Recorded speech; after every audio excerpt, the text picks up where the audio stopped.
আগামী নভেম্বরে বাংলাদেশ ইন্ডিয়ার মুখোমুখি হচ্ছে, যেখানে ইন্ডিয়াকে বাংলাদেশ এবার ছেড়ে কথা বলবে না। হ্যাঁ ভাই, আমি বলছি ফুটবলের কথা, আপনারা আবার ক্রিকেটের সঙ্গে মিলেন না।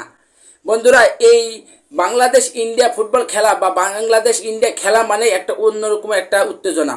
সেই উত্তেজনাতে ঘিউ ঢালতে আগামী নভেম্বরে আবারও ইন্ডিয়ার মুখোমুখি হচ্ছে বাংলাদেশ দল। এই ম্যাচে বাংলাদেশ দল চাচ্ছে ইন্ডিয়াকে হারাতে। ইন্ডিয়া সবসময় বাংলাদেশের সঙ্গে ভালো ফুটবল খেলে, সবসময় তারাই জিতে, কিন্তু লাস্ট ম্যাচে ইন্ডিয়া কিন্তু বাংলাদেশকে হারাতে পারেনি। এক হামজা দেওয়ান চৌধুরীর কারণেই নাকি ইন্ডিয়া বাংলাদেশকে হারাতে পারেনি।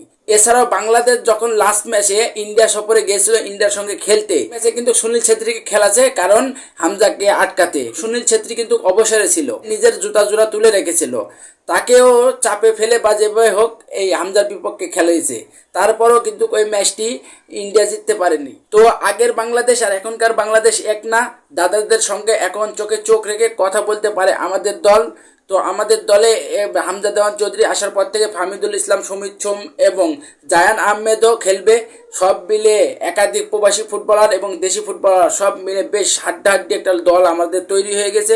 খুব তাড়াতাড়ি আমাদের দলও এখন এশিয়ার মধ্যে নাম, মানে আমরা গর্ব করার মতন একটা দল হয়ে গেছে, এটা নিশ্চিত। তো দেখা যাক আগামী নভেম্বরের এই ম্যাচে বাংলাদেশ এবং ইন্ডিয়া শেষ হাসি কে হাসে।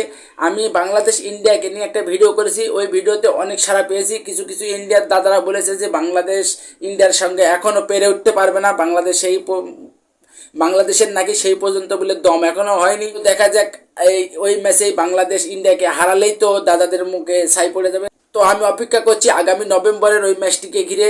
আগামী নভেম্বরে বাংলাদেশ এবং ইন্ডিয়া মুখোমুখি হচ্ছে, আর ইন্ডিয়া বাংলাদেশ খেলা মানে একটা হাই ভোল্টেজ ম্যাচ এবং উত্তেজনা, এটা সোশ্যাল মিডিয়া পর্যন্ত ঠেকায়। তো দেখা যাক শেষ হাসি কে হাসে, বাংলাদেশ না ইন্ডিয়া।